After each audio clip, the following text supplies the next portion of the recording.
I'm Jen Tripp, Executive Director of the Arlington Chamber of Commerce. One of the benefits of membership is networking events. Each month, the Women's Networking Group hosts a breakfast featuring a speaker. Cathy Zolner, owner of Nourish to Flourish, presented You Are What You Eat, Start the New Year Off Right. Cathy studied at the Institute for Integrative Nutrition and is certified by the American Associates of Drugless Practitioners. She focuses on creating a personalized approach that is appropriate for the individual depending on their age, health, activity level, personal taste, and preferences.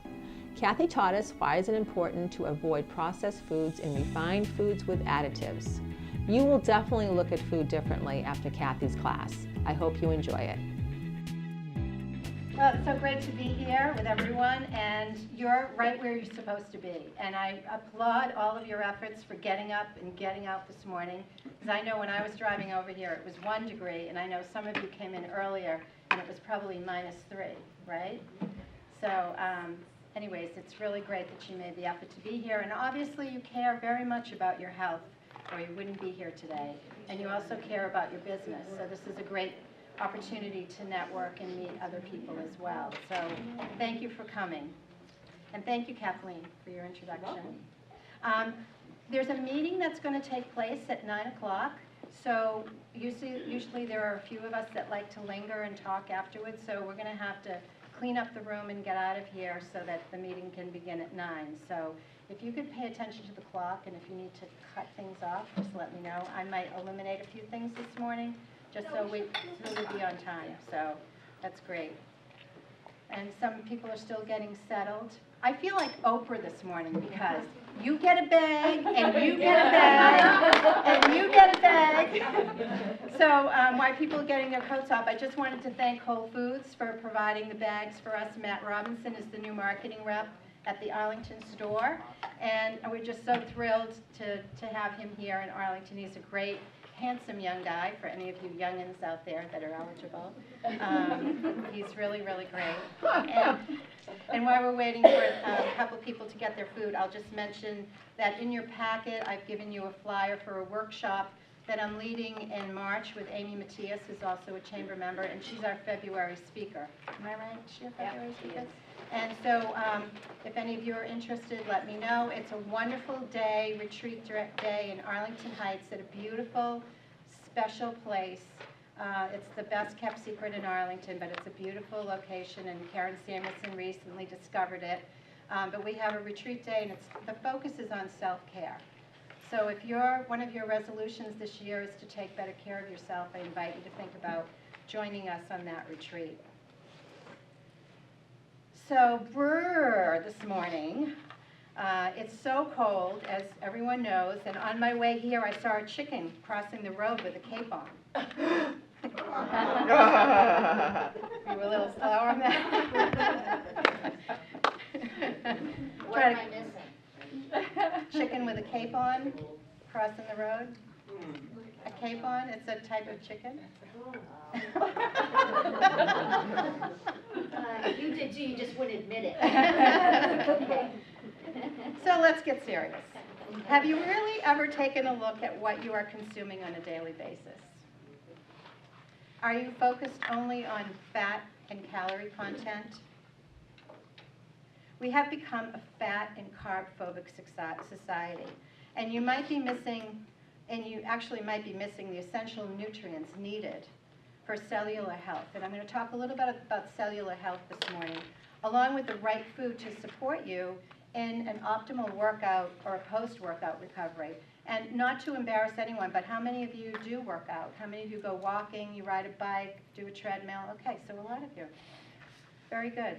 The food manufacturers have convinced us to eat low-calorie snacks, yogurts and cereals, and eating those 100-calorie Frankenfood snack packs won't actually curb your hunger or satisfy your hunger for long, and they actually cause more food cravings. So what kind of workout will you get from eating a 4-ounce, low-fat, artificially sweetened, yogurt-laden, with food additives and artificial color? You know, what kind of a workout will you get from having that in the morning for breakfast? Even more, what will your workout recovery look like? Are you eating crap That's C-R-A-P, and thinking you'll just work it off at the gym. But what's happening on the inside of your body? So putting C-R-A-P into your body does not protect you. So I invite you this morning to think about eating less C-R-A-P and more nutrient-dense foods, which are over here. And I don't know about you, but this looks a lot more attractive to me than that table over there. The packaging might be bright and colorful, but the contents really lack the necessary nutrients and minerals and vitamins that we all need. So CRAP, C-R-A-P, stands for carbonated beverages. The C stands for carbonated beverages with sugar and or high fructose corn syrup. The R is refined sugars. A is artificial sweeteners and colors. P is processed and refined foods. I love that quick reference. So let's take a look at high fructose corn syrup, which is one of my favorite topics, because I'm sure that I consumed many of the things on this table for years. I grew up on Ritz crackers. When these all came into play, I thought, I could cut some calories. And I grew up in the Tab era, right? Did not serve me well. Developed a lot of autoimmune issues. This was one of my favorite foods. We'd have taco night once a week, and we'd fill them up with all kinds of healthy things, but they had partially hydrogenated fat inside. And the new ingredient that's in there now is TBHQ, which is in there to extend the shelf life, and I'll talk more about that later. And it's derived from butane. So they've eliminated the partially hydrogenated fat, but now I think we have something even worse, perhaps. So I'm here today to not pass any judgment, but my mission is to inform you so you don't get into the same situation that I was in. So the corn industry spends millions on misinformation campaigns to convince us and healthcare professionals of the safety of their products. With the event email that Jen sent out just the other day, she included a clip or a link to YouTube of a segment that Peter Jennings did entitled How the Food Industry is Deceiving Us. And if you'd like to learn more about that, you can just Google it on YouTube or go back to the invite and you'll see the link. And I'm sure that you'll be disgusted the way I was disgusted when I watched it. And there's many other segments, that's part 1 and there's part 2 and so forth. So out of the money spent on farm subsidies, less than 1% of subsidies is spent on fruits and vegetables in our agribusiness. So I'll say that again. Less than 1% of government subsidies is spent on fruits and vegetables. 3 times more is spent on meat and dairy than grains, and 20 times more is spent on sugar and fats than fruits and vegetables. So why is high fructose syrup so bad? Since it was introduced into our foods, obesity rates have tripled, and diabetes incidence has increased more than 7-fold. And that's pretty staggering.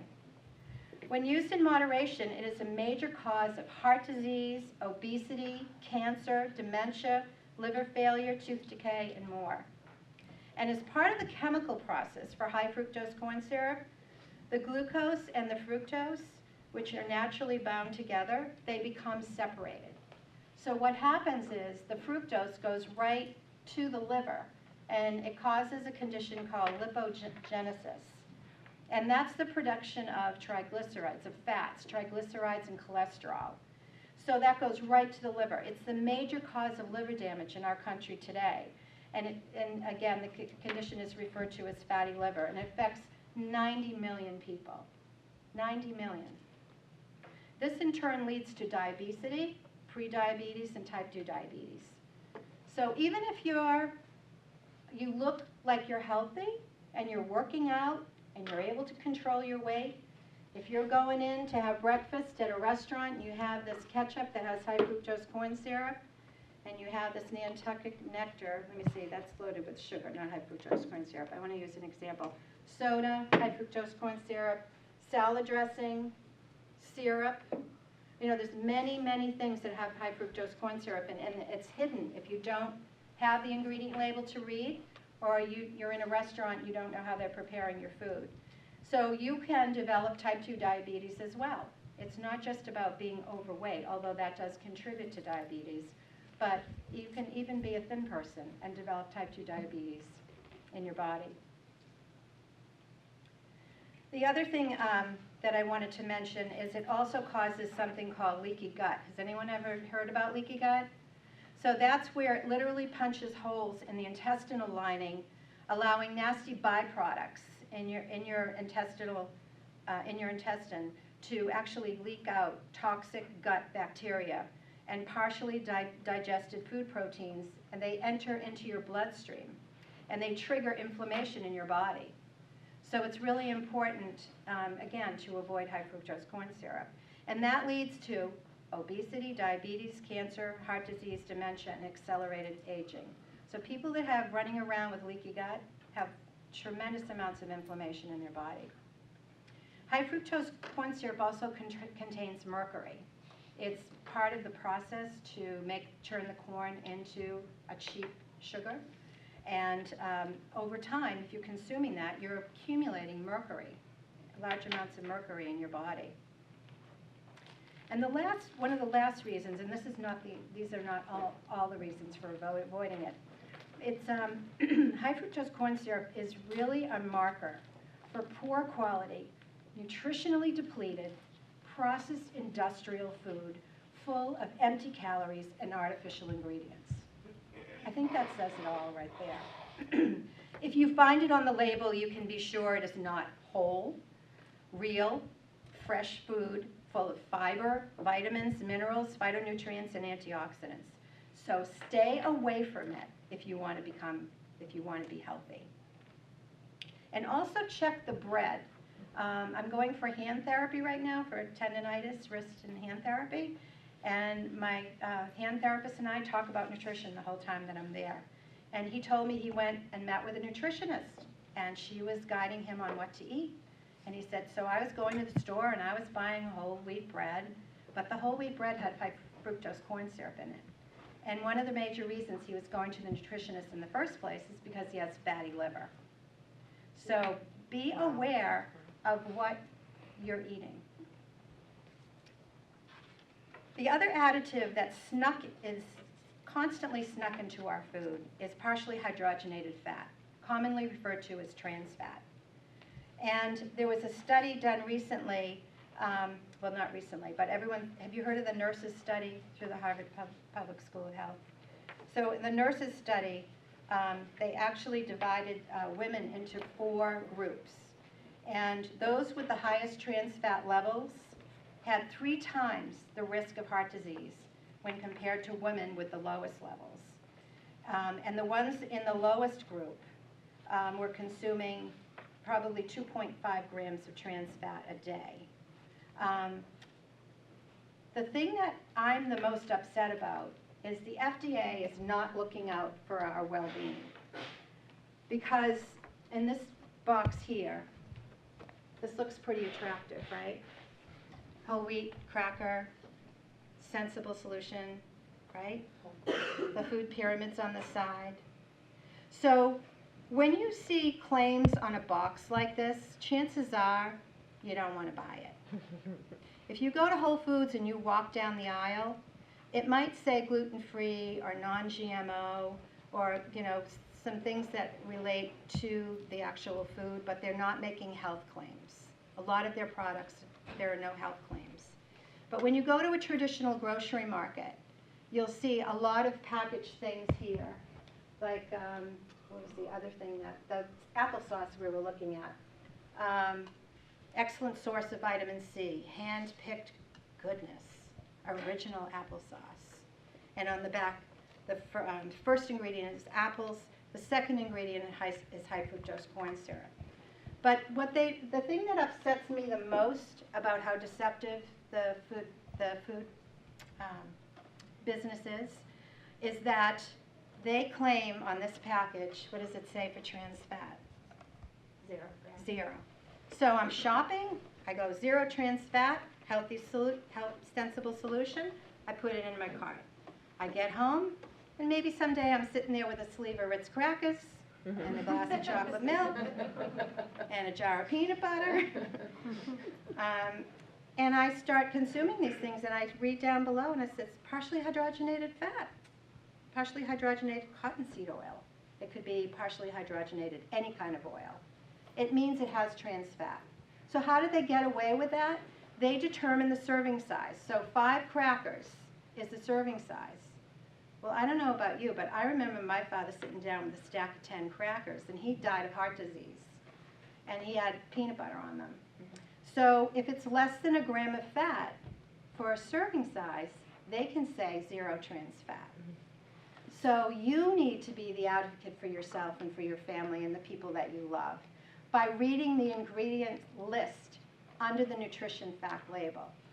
So one of the reasons I like to shop at Whole Foods is because they have a list of food additives that are not allowed in the market at all. And one of them is trans fat. The second one is high fructose corn syrup. I don't have time to go to the supermarket and read every single label. I want to know where I'm shopping that they don't have those nasty ingredients in my food. So ever since I developed my own health issues, I now pay much more attention to where I'm getting my food and where it's coming from and how it's made. So I invite you to do the same.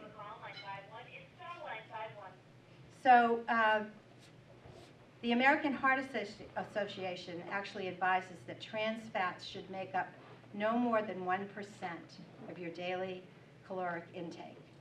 I actually say you shouldn't have it at all. All right? I think it's enough said on that. I do have a list, I hope I have it here, that I'm going to circulate. And these are the unacceptable food ingredients at Whole Foods Market. And you will not find these in any of the foods at all in Whole Foods. So the other handout that I wanted to call your attention to is the yellow sheet of paper.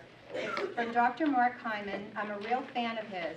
I actually put his book on the back table, the sharing table at the back of the room if you want to take a look at it. It's called the Blood Sugar Solution, and this comes from that, and he actually gives you some guidelines of cleaning out your pantry. And here it is, January, it's a new year. What better time to get off on track, on the right foot, eating healthier, cleaner food. So I hope that you'll find that helpful for cleaning out your pantry. So if you want to start the new year right, again, I just urge you to clean out the foods in your cabinet that have unhealthy ingredients. And I'm talking about some things like food dyes, which contribute to cancer, ADHD, allergies, hypersensitivity, asthma, hyperactivity, foods that have preservatives. And I've also given you a list. It's from Food Matters. And it's a very, very interesting site online. You can Google it. They provide great films, great documentaries on food politics and food science. And this is a list of all the food additives, not all of them, but the top 10. And some of the ones that I would pick out would be aspartame. That leads to, first of all, short-term memory loss, lymphoma, diabetes, brain tumors, multiple sclerosis, Parkinson's, Alzheimer's, the list goes on and on. High fructose corn syrup's on there, MSG. Another one that I want to hydrate, did you get that? I'm going to nitrates. Is nitrate and nitrites. Those are found in hot dogs and bacon and ham. Everybody knows that. I really like the Applegate. If you want to give hot dogs to kids, then buy an Applegate product. Buy something that is pure and has the animals have been raised in a humane way. But don't give them nitrates. And you can take. What I do is I make a turkey breast every week, boneless turkey breast, and that's what my husband and I use. You don't have to buy cold cuts. If you buy cold cuts, you can go to Whole Foods and you can get cold cuts that do not have them. And I also know that Boar's Head now is cut way back on preservatives in their meat, so that's another good source. So there's lots of things that you can do to live a healthier life. So eat more food. I'm here to tell you to eat more food. F-O-O-D. F being for fruits and veggies, O for organic lean protein, O for omega-3 fatty acids, and D for drink more water. Water is our friend. Food is energy and food is medicine. So you might have great abs, but what's actually going on at the cellular level? Are you eating and practicing a lifestyle to prevent aging and illness? Are you protecting your cells from oxidative stress? And I know some of you have heard this before, but I'm going to explain what oxidative stress is again for those who haven't. But when you cut an apple, it turns brown, or when you put a nail out in the rain, it rusts. That's basically what happens to us. Our cells can rust when we breathe due to oxidative stress. It's a process called free radicals. And I liken it to, like, remember the old Pac-Man games? I'm kind of dating myself, the little yellow Pac-Man. But it's kind of like that, and every day you take 10,000 hits on your cells. And so it's just a normal process. While you're sitting here right now, you're going through oxidative stress. When you work out, when you sleep, when you breathe, when you eat, we're just going through that process of oxidation. So over time, what happens, though, is oxidation can lead to cell damage or mutation, which in turn leads to tissue damage, and then cell death, and then ultimately cancer and other diseases. So the other thing that I wanted to mention related to oxidative stress is that there are many other factors in both our lifestyles and our environment that actually lead to oxidation and oxidative stress. And those are pollution, including air, water, and food, radiation, toxins, excessive alcohol consumption, Happy New Year, eating too many calories, sugars, or refined carbohydrates, exercising too little or too much, a lack of sleep. I know I didn't get much sleep last night. Chronic infections, excessive stress, exposure to cigarette smoke, directly inhaled or even secondhand, chemical exposure, food preservatives, and so much more. So we're being bombarded every day. But here's the good news. The good news is that you can produce an army of fruits and vegetables to protect you in your diet every day, and they'll give you the antioxidants that you need to actually defend and protect your cells. So our bodies naturally produce antioxidants, but it's not enough. So again, you can reduce the damage and age less and be healthier on a cellular level by eating nutrient-dense foods. And I always love showing people things like chard and kale, because to me, looking at the veins in these leaves really says to me that this is life-giving, right?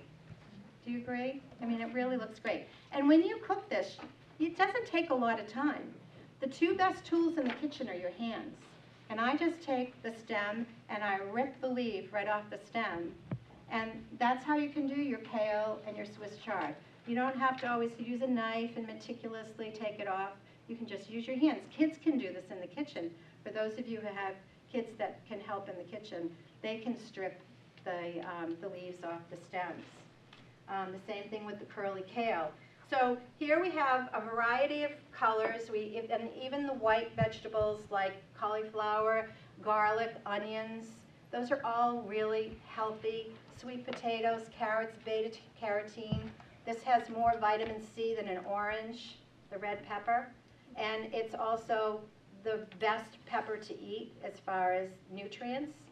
So it's even higher in antioxidants than a green pepper or an orange or a yellow pepper. So it's really great stuff. White mushrooms, very powerful. So if you want to eat for super immunity this winter, I invite you to follow Joel Fuhrman's guide, and it's called the Gomes diet. I think I've mentioned it before, but it's greens. It's G-O-M-B-S, and it's greens, onions, mushrooms, which have been shown to prevent breast cancer, and even the white button mushrooms are very powerful. So greens, onion, mushrooms, beans, berries, and seeds. So when I'm talking about seeds, I'm talking about things like sunflower seeds And I'm talking about sesame seeds and pepitas and chia seeds and flax seeds. There's so many seeds today that you can take advantage of eating and incorporating into your diet. So cellular health cell health is key to overall health, and not only your well-being but also your fitness. So we need those variety of nutrients. When you eat the spectrum of the colors of the rainbow, there are different phytonutrients and antioxidants in every single fruit and vegetable. And when you combine carrots with a red pepper and maybe some salad ingredients, maybe some tomatoes, they know how to work together in your body. Your body is very sophisticated. And if you give your body the right things, your body has the ability to heal itself. And I'm walking proof of that. So you just need to give your body the right ingredients.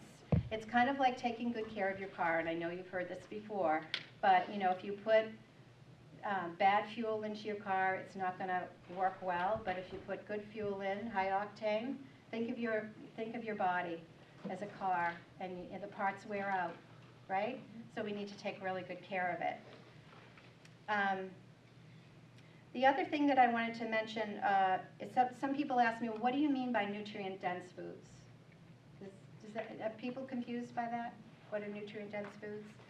They are foods that have a lot of nutrients, but relatively few calories. Well, you want to look for foods that contain vitamins, minerals, complex carbohydrates. The things that are on this table over here are not complex carbohydrates. You want lean protein and healthy fats. So complex carbohydrates would be your fruits and vegetables, but they'd also be some of your whole grains like quinoa and brown rice, and we have here millet. So those would be more complex carbohydrates. And the simple carbohydrates would be your baked goods, your cakes, your cookies. Those are not going to give you antioxidants and phytonutrients to ward off oxidative stress. So is anybody confused by that at all? No? Okay, good. So I like the phrase, the biggest bang for the buck. So nutrient density is a simple way to connect nutrients to calories. So when you eat close to nature, and I call it kind of eating cleaner, then you're eating nutrient-dense foods. Keep it simple, again, by eating what's in season, the colors of the rainbow. You don't have to read a nutrition fact label when you're eating fresh fruits and vegetables, right? So an orange is an orange, and a tomato is a tomato, right? It's not processed or refined, and it doesn't have any artificial ingredients or food additives. Eat whole grains, lean protein, healthy fats, nuts and seeds, along with lots of fresh fruits and vegetables. And I also like to mention beans too. If you have trouble with losing weight, you know, sometimes what I'll do is ask a client to avoid eating some of the starchier things for a while and stay with a lot of the low glycemic vegetables like zucchini and the greens. Sometimes eating a lot of beans can inhibit someone from losing weight, but this is a wonderful source of fiber and antioxidants. And black beans are the highest, by the way, in antioxidants. So it's a great thing. And Whole Foods now has boxed beans with no salt. And these are organic. I also love Eden brand because there's no BPA in the can liner. So if you're in a hurry and you don't have time to cook beans from scratch, Eden brand is a great, great brand, and I highly recommend them. You want healthy fats. I like coconut oil and olive oil and avocado, which is over here. These are all healthy fats.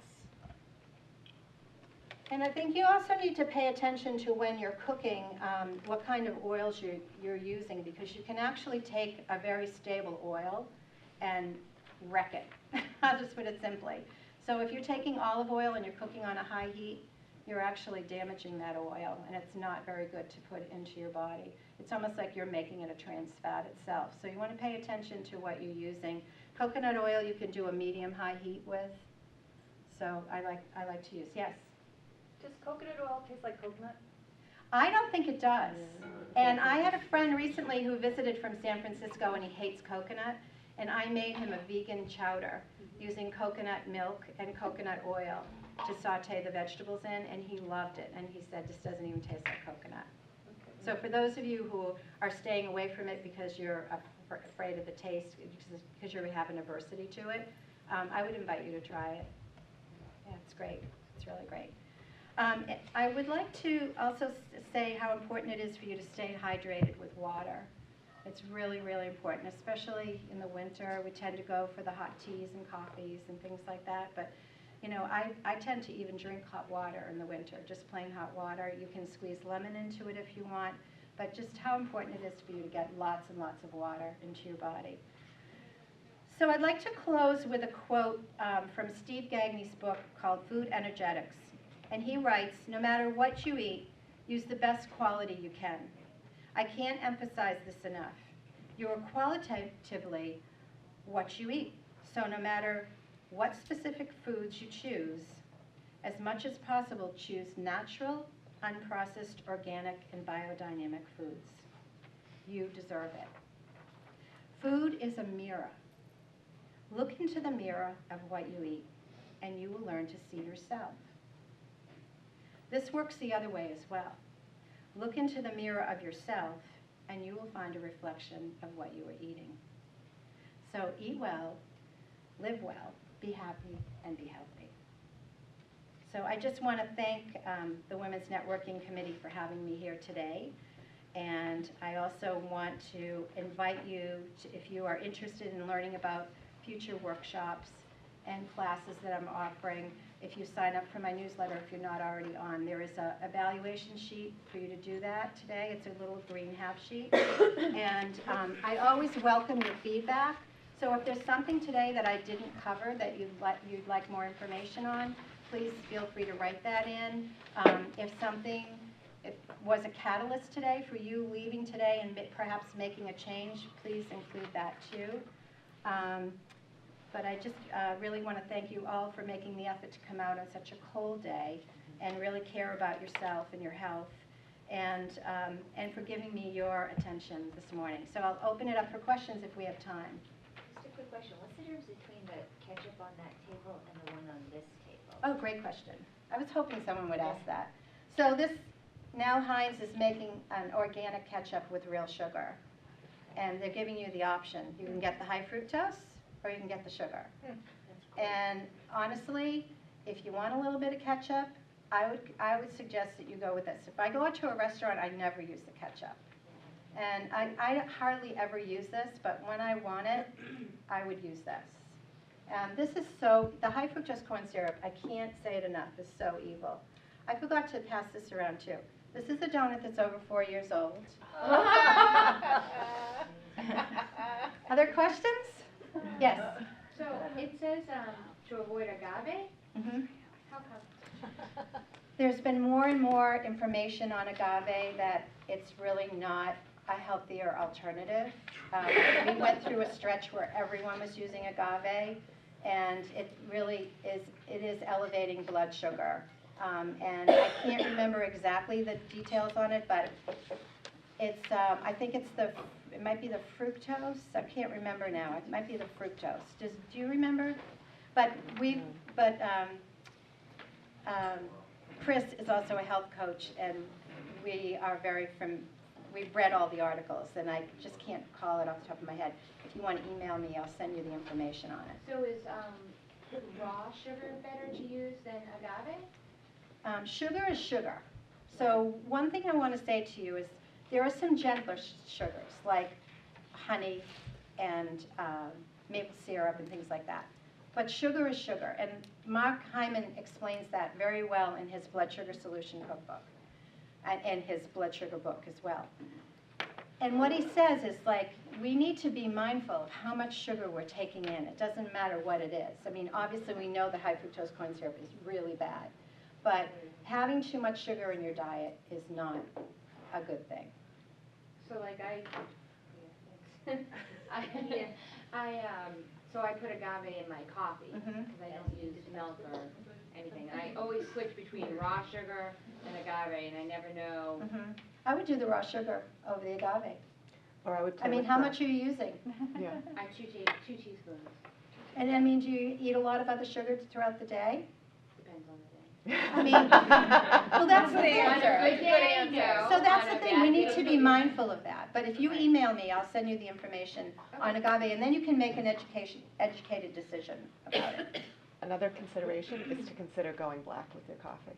I did the black for a long time, and it was okay, but then I kind of wanted something sweet. Yeah, coconut milk is something you can add in. Yeah. And, Almond you know, milk? Yeah. See, I can't do coconut milk, almond milk, soy milk.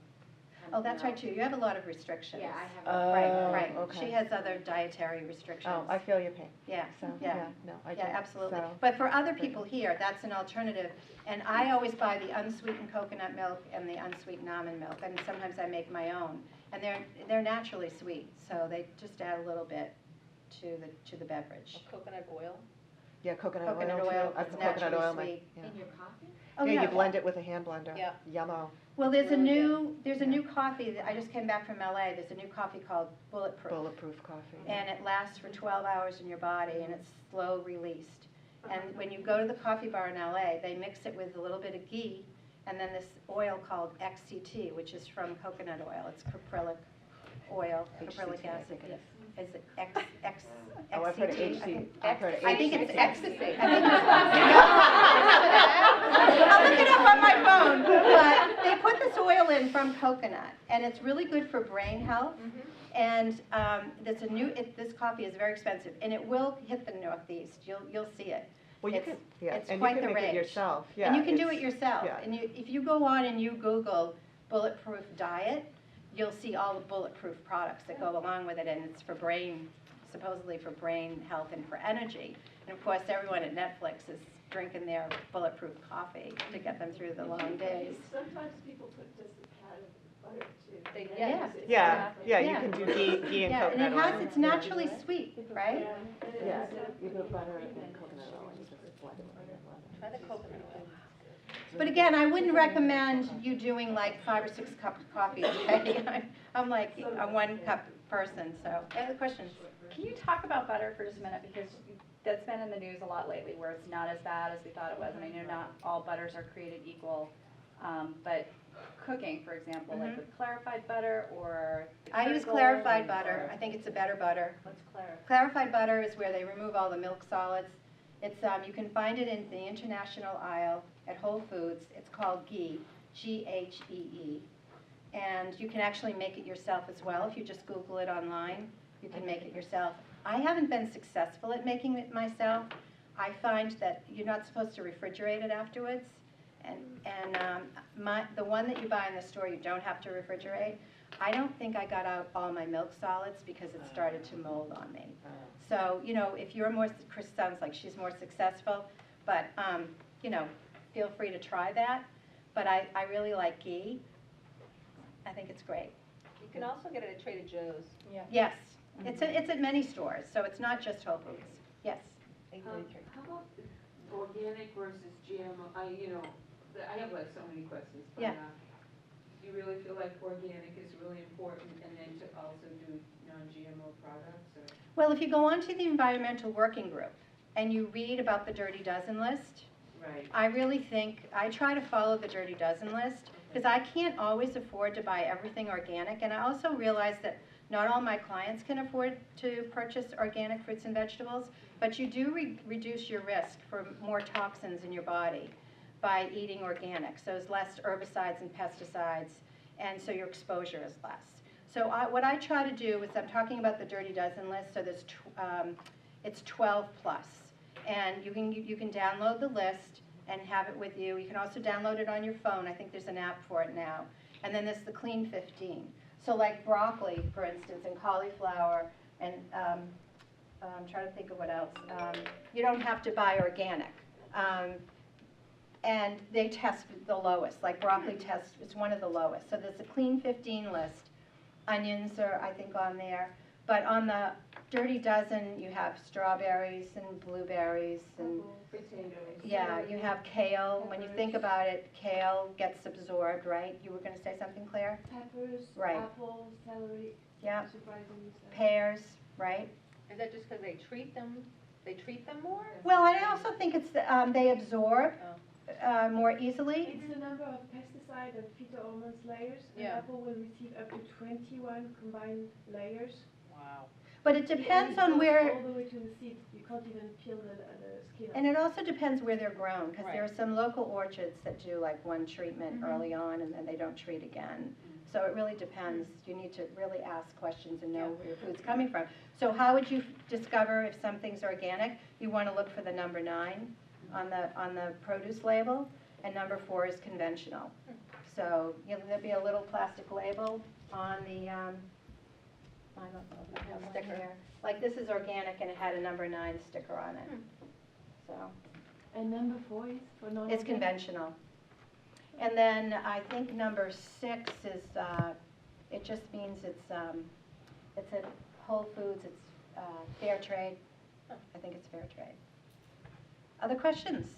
Yes? It was more of a comment in terms of affording organic or not, and my husband has health issues and we've been moving towards this, mostly with his interest, and I started off a bit hesitant because of the cost, and then we started looking into like the eat at home movement. Mhm. When, we look at the cost of food that we're spending, when we spend so much money out, whether it's like a $3 Dunkin' Donuts coffee or, a bagel, the money that we spend on good foods at home that we know about and don't spend it on food out that's overpriced and unknown, it makes this type of choice and lifestyle easier to stomach financially. I think you just answered your question, if you had a question. I mean, I spend more on my food budget at home than we do on dining out. And when we met with our financial planner, he looked at our food budget and he was like, whoa. And then he looked at our dining out expense and he was like, well, now I understand. So it's a conscious choice because you have control. If you have health issues and you're cooking your own food at home, you have control over what's in your food. And when you're dining out, you have absolutely no control. It's a very good statement. And as far as what, I would rather see someone eating fruits and vegetables than not eating them at all. So, the question is, if you can't afford organic, just go ahead and eat your fruits and vegetables. Just wash them carefully. Yes? Can you talk a little bit about dairy and specifically milk and organic milk versus no antibiotics added? And also dairy, the quality of, yogurt, the quality of the ingredients that go into yogurt. So like a yogurt like this, for instance, as opposed to even a yogurt like that, Right. or the. So this is the only reason this is here Yeah. is because it doesn't have any food additives in it, whereas this does.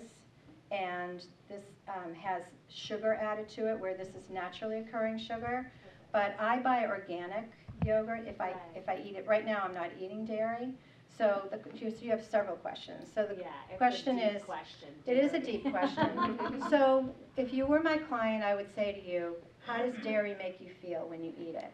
And if you are eating dairy, I would encourage you to buy organic because of how the animals are raised, they're grass pastured, and you're not getting, the feed that they give them. Right. So corn is fed to a lot of cows, and cows that are not pastured, who knows what they're eating. So I just. So I buy a lot of Stony Field. Yeah. So that's a great product. Option. Yeah. So this morning I think I brought all organic yogurt for breakfast. Yeah. And but this has artificial color in it. Yeah. Cornstarch, aspartame. This is 90 calories. But, recently I had someone who was studying to be a personal trainer. Oh, and it has red food number 40, the dye, so the food dye. So someone said to me, she reads the nutrition fact labels, and she's always obsessed with looking at the carbs and the sugars and the protein and the calorie count. But she was never reading the ingredient list. And now she's reading it. Now she's paying attention because it really makes a difference. And as far as dairy, I think it's a personal preference. Like I don't do well on dairy, and that's what I try to get people to pay attention to. How do you feel when you have yogurt? How do you feel when you have a glass of milk? You know, do you have mucus in the back of your throat? Do you have postnasal drip? You know, do you feel lethargic? You know, you need to pay attention every time you have food. How do you feel when you get up from the table? Do you have energy, or are you not feeling so great? Do you have a headache? I mean, there's so many different things. Do you have aches and pains? You need to really pay attention to how food makes you feel. And I could give you many reasons why I don't believe in dairy, but I think that it's a personal choice for everyone. And you just have to decide what's best for you. And everyone's different. We're all bio-individuals. And there's no cookie cutter approach. I would never give the same plan to Jen as I would to Maria or to Kathleen. It's not the same. Are we running out of time? Yeah. So if you have more questions because we ran out of time, feel free to email me. My cards are on the back table there. I can send you some great links for even like some information on dairy that you might find helpful. So it's great to see you here today. Thank you, everyone.